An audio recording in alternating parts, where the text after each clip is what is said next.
તો નમસ્તે વિદ્યાર્થી મિત્રો, આજે આપણે ધોરણ 10 સામાજિક વિજ્ઞાન વિષયમાં વિભાગ ડી માટે મોસ્ટ આઈએમપી પ્રશ્નો વિશે વિગતે ચર્ચા કરીશું.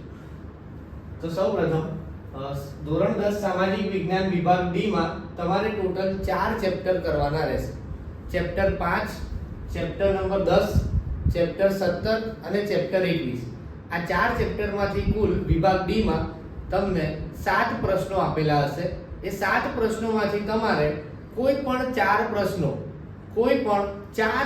ફક્ત તમારે કરવાના રહેશે. તો કયા પ્રશ્નો આ 4 ચેપ્ટરમાંથી આઈએમપી રહેતા હોય છે અને તેની પૂછાવાની સંભાવના લગભગ 100% હોય છે, તો એ પ્રશ્નો વિશે આજે આપણે વિગતે ચર્ચા કરીશું. તો સર્વપ્રથમ આપણો જે ચેપ્ટર છે ચેપ્ટર 5, ભારતનો વિજ્ઞાન અને ટેકનોલોજી ક્ષેત્રનો વારસો. એની અંદર ટોટલ તમારે 4 પ્રશ્નો જે મોસ્ટ આઈએમપી રહેશે. એમાં પહેલો પ્રશ્ન છે, ભારતે રસાયણ વિદ્યા ક્ષેત્રે સાધેલી સિદ્ધિઓ વિશે વિગતે ચર્ચા કરો. આ પ્રશ્ન તમને બીજી રીતે પણ પૂછી શકે કે રસાયણ વિદ્યા ક્ષેત્રે નાગાર્જુને સાધેલી સિદ્ધિઓ વિશે ચર્ચા કરો. જવાબ તમારો એ જ રહેશે, ફક્ત તમને બીજી રીતે પૂછી શકે. બીજો પ્રશ્ન છે, વૈદિક વિદ્યા અને શલ્ય ચિકિત્સા વિશે વિગતે ચર્ચા કરો. તો વૈદિક વિદ્યા અને શલ્ય ચિકિત્સા વિશેનો તમારો પ્રશ્ન આઈએમપી રહેશે. ત્યારબાદ ગણિત શાસ્ત્ર ક્ષેત્રે ભારતે સાધેલી સિદ્ધિઓ. ગણિત શાસ્ત્રનો પ્રશ્ન લગભગ દરેક બોર્ડ એક્ઝામમાં આવતો જ હોય છે. અને ગણિત શાસ્ત્રમાં બીજો પણ એક ક્વેશ્ચન પૂછાતો હોય છે કે ગણિત શાસ્ત્ર ક્ષેત્રે આર્યભટ્ટે સાધેલી સિદ્ધિઓ વિશે વિગતે ચર્ચા કરો. એ પ્રશ્નમાં તમારે ફક્ત તમારા ગણિત શાસ્ત્રના જે ટોપિક છે, મુદ્દા છે, એમાં આર્યભટ્ટ વિશે જે લખેલું છે તે મુદ્દાઓ તમારે ફક્ત લખવાના રહેતા હોય છે. હવે જે છેલ્લો પ્રશ્ન ચેપ્ટર 5 માંથી તમારે કરવાનો છે મોડેલ, એ છે વાસ્તુશાસ્ત્ર પર ટૂંક નોંધ લખો. છેલ્લો ટોપિક છે ચેપ્ટર નંબર 5 નો વાસ્તુશાસ્ત્ર, જે પણ લગભગ બોર્ડ એક્ઝામમાં આવતો જ હોય છે. તો આ 4 પ્રશ્નો રસાયણ વિદ્યા ખાસ કરીને, વૈદિક વિદ્યા અને શલ્ય ચિકિત્સા, ગણિત શાસ્ત્ર તથા વાસ્તુશાસ્ત્ર, ભલે તમે કોઈ પણ રીતે ફરાવીને ક્વેશ્ચન મૂકે તેમ છતાં આપણે આ 4 શબ્દો ઉપર જોવાનું. આ 4 માંથી કોઈ પણ શબ્દ લખ્યો હોય તો તમારે સમજી જવાનું કે આ પ્રશ્ન કયો છે.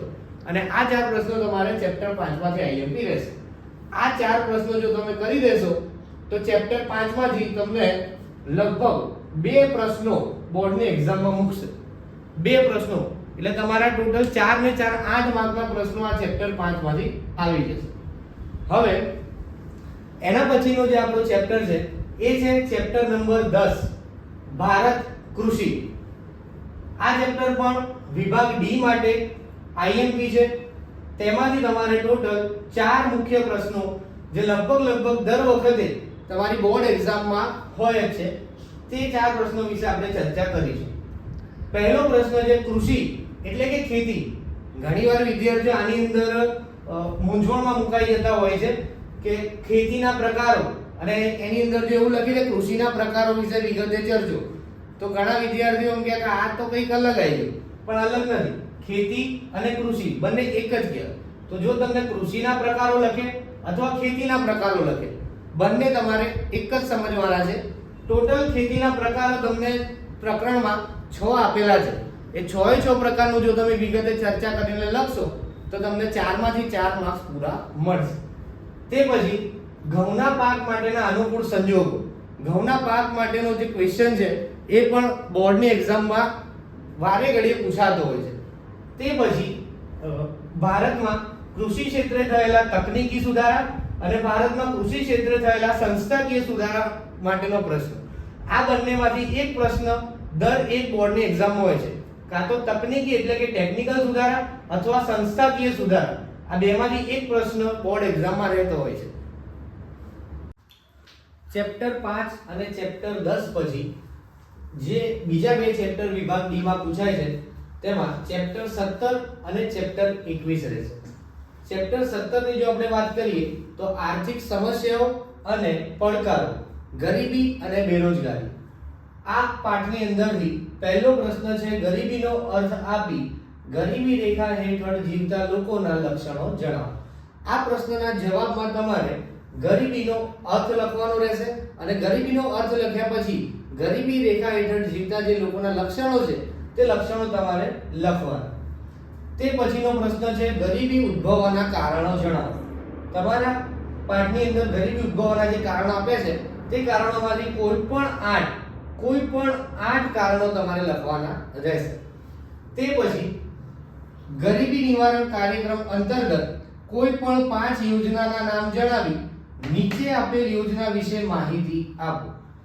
તો પહેલા આ પ્રશ્નમાં તમારે કોઈ પણ 5 યોજના વિશેના નામ જણાવવાના છે અને તે જણાવ્યા બાદ જે નીચે આપેલી બે યોજના છે મા અન્નપૂર્ણા યોજના અને મહાત્મા ગાંધી રાષ્ટ્રીય ગ્રામીણ રોજગાર બાંહેધરી યોજના એટલે કે મનરેગા, આ બે યોજનાઓ તમારે સંપૂર્ણપણે સમજાવવાની રહેશે. તે પછીનો ચેપ્ટર 17 માંથી છેલ્લો પ્રશ્ન બેરોજગારીનો અર્થ આપી તેના મુખ્ય સ્વરૂપો વિગતે ચર્ચો. આ પ્રશ્ન આ ચેપ્ટરમાંથી મોસ્ટ આઈએમપી લગભગ દર વર્ષે પૂછાતો પ્રશ્ન છે.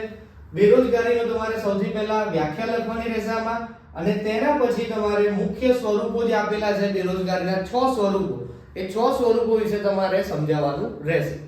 ચેપ્ટર 17 પછીનો જે છેલ્લો ચેપ્ટર આપણે વિભાગ ડી માં છે તે છે ચેપ્ટર 21 સામાજિક પરિવર્તન. સામાજિક પરિવર્તનના ચેપ્ટરમાં આપણે પહેલો પ્રશ્ન છે બાળકોના અધિકાર વિશે વિગતે જણાવો.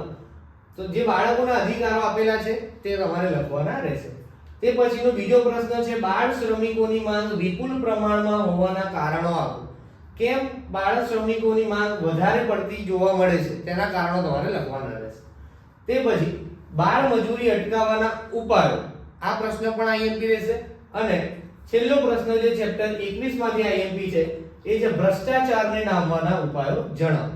તો આટલા પ્રશ્નો 4 ચેપ્ટર 5, 10, 17 અને 21 માંથી આપણે જણાવેલા જે પ્રશ્નો છે એ તમે જો મોડે કરશો તો 100% એમાંથી સંભાવના છે કે તમારી બોર્ડ એક્ઝામમાં પૂછાશે. જો તમને વિડિયો ગમ્યો હોય તો વિડિયોને લાઈક કરવાનું ના ભૂલતા અને ચેનલને સબસ્ક્રાઇબ જરૂરથી કરજો.